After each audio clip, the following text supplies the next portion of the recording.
Hello students, I am Shivangi Anand and welcome back to my channel, Chemistry Made Easy with Shivangi Anand.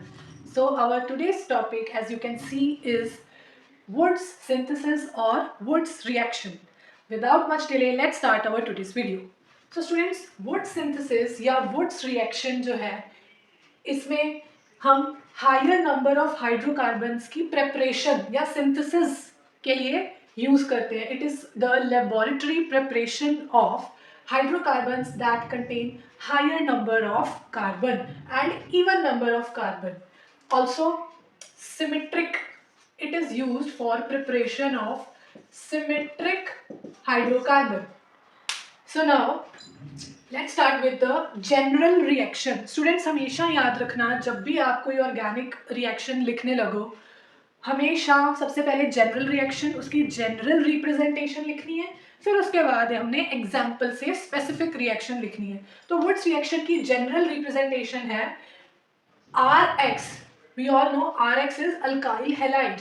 Alkyl halide जब sodium की presence में और dry ether की presence में जब हम उसको हीट करेंगे तो ये R और ये R' आपस में कंबाइन हो जाएगा और सोडियम हैलाइड जो है वो बाहर निकल जाएगा as a by product. Students हमेशा याद रखना, ऑर्गेनिक रिएक्शन में एक हमारा मेन प्रोडक्ट होता है जिसको बनाने के लिए हम रिएक्शन कैरी आउट करवाते हैं और साइड के जो प्रोडक्ट्स होते हैं उनको हम बाय प्रोडक्ट का नाम दे देते हैं. तो वुड्स सिंथेसिस मतलब कुछ सिंथेसाइज करना, कुछ प्रोड्यूस करना. वुड्स रिएक्शन हमारी जो है वो अल्केन या हाइड्रोकार्बन, सिंपल हाइड्रोकार्बन्स की प्रेपरेशन के लिए यूज होती है. इसमें क्या होता है, इसमें हमारे पास रिएक्टेंट होता है अल्काइल हैलाइड. किसकी प्रेजेंस में? सोडियम की प्रेजेंस में हीट करते हैं हम. सॉल्वेंट होता है हमारा ड्राई ईथर. ड्राई ईथर क्यों यूज करते हैं हम, मॉइस्ट ईथर क्यों नहीं यूज करते, ये भी क्वेश्चन आपको पूछा जा सकता है. उसका रीजन है, we all know that sodium is very highly reactive. तो अगर हम ड्राई ईथर की जगह मॉइस्ट ईथर यूज कर देंगे तो मॉइस्ट ईथर में जो वाटर के कंटेंट होंगे, वाटर और सोडियम आपस में रिएक्ट करके सोडियम हाइड्रोक्साइड बना देगा और लॉट्स ऑफ हीट रिलीज होगी और ये एक एक्सप्लोसिव रिएक्शन है. तो एक तरह से एक्सप्लोजन ही हो जाएगा. इसीलिए कभी भी आपको क्वेश्चन वुड्स रिएक्शन या वुड सिंथेसिस के रिलेटेड ये क्वेश्चन भी पूछा जा सकता है बोर्ड में कि why we can not use moist ether and we always use dry ether in the वुड सिंथेसिस रिएक्शन. सो उसका रीजन मैंने आपको बता दिया. अगर हम वाटर या मॉइस्ट ईथर यूज करेंगे तो एक्सप्लोजन हो जाएगा बिकॉज इसमें हम सोडियम मेटल यूज करते हैं and sodium is a very highly reactive metal. So अब इसकी ये हो गई हमारी जनरल रिप्रेजेंटेशन. RX R', ये सेम भी हो सकते हैं, दोनों डिफरेंट भी हो सकते हैं. In the presence of sodium they form R combine हो गया और ये सोडियम हैलाइड X जो है वो हेलोजन फैमिली के लिए यूज किया जाता है जनरली. हैलाइड बाहर निकल गया. ये जनरल रिएक्शन है और स्पेसिफिक एग्जांपल मैंने ले ली. इसकी सबसे फर्स्ट मेंबर हैलाइड का कौन सा होगा, बेसिक 1 कार्बन वाला मिथाइल ब्रोमाइड ले लिया. मिथाइल ब्रोमाइड, ये भी मिथाइल ब्रोमाइड है. इसको मैंने इन्वर्ट करके क्यों लिखा है, क्योंकि फिर ये हम रेक्टेंगल बनाना इजी हो जाएगा ना, फिर रिएक्शन याद करनी इजी हो जाएगी. इस पूरे सीन की हम अपनी आंखों में पिक्चर कैप्चर कर लेंगे और हमें याद होगा कि अच्छा वुड्स रिएक्शन में वो सेंटर में रेक्टेंगल बनता था, सोडियम और हेलोजन बाहर निकल जाते थे. तो इसीलिए आप इसको एस इन्वर्ट करके भी लिख सकते हो, बट फिर आप ये बॉक्स नहीं बना पाओगे. ठीक है. तो एग्जांपल लिया basic methyl bromide in the presence of sodium and again dry ether and heat करना है हमने. क्या बनेगा, ये वाला और ये वाला कार्बन कंबाइन हो जाएगा. हमारे पास मिथाइल ब्रोमाइड से हमारे पास इथेन बन गया. ठीक है. जितने कार्बन थे उसका डबल हो जाएगा. हमेशा याद रखना, वुड्स रिएक्शन एक तरह से कॉम्बिनेशन रिएक्शन भी है या कपलिंग रिएक्शन भी है. 2 कार्बन कपल हो गए. ठीक है. जो भी आप यहाँ पे लोगे, हमारा रिएक्टेंट जो भी होगा उससे ट्वाइस हमारे पास प्रोडक्ट में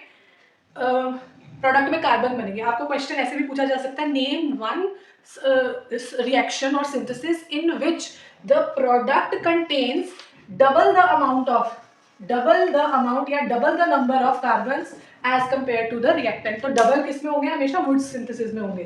ठीक है. वो आप देख ही रहे हो डबल क्यों होंगे, क्योंकि आप जो कार्बन है, जितने भी हमने कार्बन लिए हैं वो आपस में कंबाइन कर जाएंगे, कपल कर जाएंगे और सेंटर में हमारा जो हेलोजन है वो सोडियम के साथ कंबाइन करके सोडियम हैलाइड बना लेगा। जौन सा भी हेलोजन आप लोगे, अगर यहाँ पे क्लोरीन होता तो सोडियम क्लोराइड बनता, आयोडीन होता तो सोडियम आयोडाइड बनता। अब एक चीज और है स्टूडेंट्स, इस ही रिएक्शन की रिप्रेजेंटेशन मैं ऐसे भी कर सकती हूँ, आपको पेपर में ऐसे भी आ सकता है कि sodium, what will happen when methyl bromide is treated with sodium kept under dry ether and heated. तो देखो अब यहाँ मैंने सिर्फ एक बार लिखा है, लेकिन प्रोडक्ट तो वही बन रहे हैं, ठीक है। एक्चुअली बच्चे देखो आप, ये बहुत ही सिंपल चीज है। देखो हम जितना भी, हम सपोज हम 10 ग्राम सोडियम ब्रोमाइड 10 ग्राम मिथाइल ब्रोमाइड ले लेते हैं, तो 10 ग्राम में भी बहुत सारे मॉलिक्यूल्स प्रेजेंट होंगे, है ना, एक मॉलिक्यूल थोड़ी प्रेजेंट होगा, ठीक है ना। इसीलिए चाहे आपको पेपर में क्वेश्चन सिर्फ ऐसे लिखा है कि CH3Br प्लस सोडियम बताओ क्या बनाएगा, बट ये है वुड्स रिएक्शन ही, ठीक है। चाहे इसके आगे 2 लिखा हुआ आ जाए तो वो तो ऑब्वियसली फिर तो वो वही है ही वही है कि 2 times sodium 2 times methyl bromide in the presence of sodium क्या बनाएंगे, दोनों कार्बन कपल कर जाएंगे और सोडियम ब्रोमाइड बाहर निकल जाएगा, इसका भी 2 ही होगा, ठीक है। नहीं लिखा होगा पेपर में, आपने अपनी तरफ से 2 लगा देना है, ठीक है। ये है प्राइमरी की एग्जांपल ले ली। सिमिलरली सेकेंडरी अल्काइल हैलाइड ले लिए। सेकेंडरी मतलब जिस कार्बन पे हेलोजन लगा हुआ उस पे दो तरफ से ब्रांचिंग हो रही है, ठीक है। तो इसका भी प्रोडक्ट वही बनेगा। देखो Me का मतलब होता है मिथाइल, CH3 को हम Me की रिप्रेजेंटेशन से भी लिखते हैं, एम मिथाइल। अब ये देखो मैंने दोनों बार लिख लिया, ठीक है, दोनों बार आपने रिएक्टेंट को लिख लिया, सेंटर में से ये बाहर निकालना है। मैंने आपको कहा था ना कि इस जनरल रिएक्शन की पिक्चर क्लिक कर लेनी है अपने माइंड में, ताकि आपको याद हो कि सेंटर में से ये हमने बाहर निकालना है, इसके आगे 2 लगेगा, ठीक है। ये दोनों, ये पूरे कार्बन फैमिली आपस में बॉन्ड बना देगी, ठीक है। हमारे पास क्या बना, 2,3 डाइमिथाइल ब्यूटेन, ठीक है। अब यहाँ पे स्टूडेंट्स ये बहुत इंपॉर्टेंट चीज नोटिस करने वाली है कि टर्शरी हैलाइड जब हम लेंगे, टर्शरी हैलाइड वो होगा जिस कार्बन पे ब्रोमीन है या हेलोजन है, उस कार्बन पे 3 जगह से ब्रांचिंग हो रही है, ठीक है। ये चेन कितनी भी लंबी हो सकती है, ठीक है। मैंने सबसे बेसिक चेन लिया।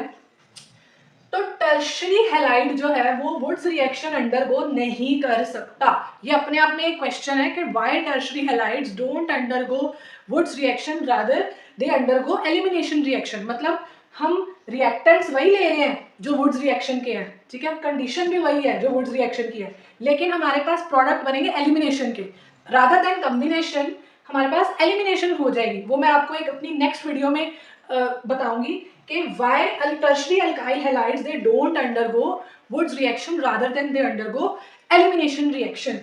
Okay students, तो आपने let's sum up the entire video. Wurtz reaction basically coupling reaction है या फिर कॉम्बिनेशन रिएक्शन है, एलिमिनेशन रिएक्शन नहीं है। एलिमिनेशन रिएक्शन कौन करेगा, टर्शरी हैलाइड, ठीक है। बाकी प्राइमरी और सेकेंडरी तो वैसे ही प्रोडक्ट बनाएंगे जैसा जो कि वुड्स रिएक्शन होती है। वुड्स रिएक्शन में क्या होता है, दोनों अल्काइल चेन आपस में ज्वाइन करके अल्कीन बना देते हैं, हाइड्रोकार्बन बना देते हैं, और हमारे पास बाय प्रोडक्ट में बनता है सोडियम हैलाइड। और ये हमेशा इवन, देखो मैंने आपको कहा था ना इवन नंबर ऑफ कार्बन बनेंगे, क्योंकि जितना भी आप ले लो, अगर आपने सिंगल कार्बन लिया है तो आपके पास 2 कार्बन वाली प्रोडक्ट बनेगी, अगर आपने 2 कार्बन इथाइल लिया है तो आपके पास ब्यूटेन बनेगा, ठीक है स्टूडेंट्स। अब एक और हम इसकी क्वेश्चन ले लेते हैं। सपोज आपको क्वेश्चन आता है, right the preparation of butane from ethyl bromide. मतलब इथाइल ब्रोमाइड से हमने क्या बनाना है, ब्यूटेन। अब देखो क्वेश्चन को ध्यान से समझना है आपने, आपको बोला जा रहा है how can we prepare butane from ethyl bromide.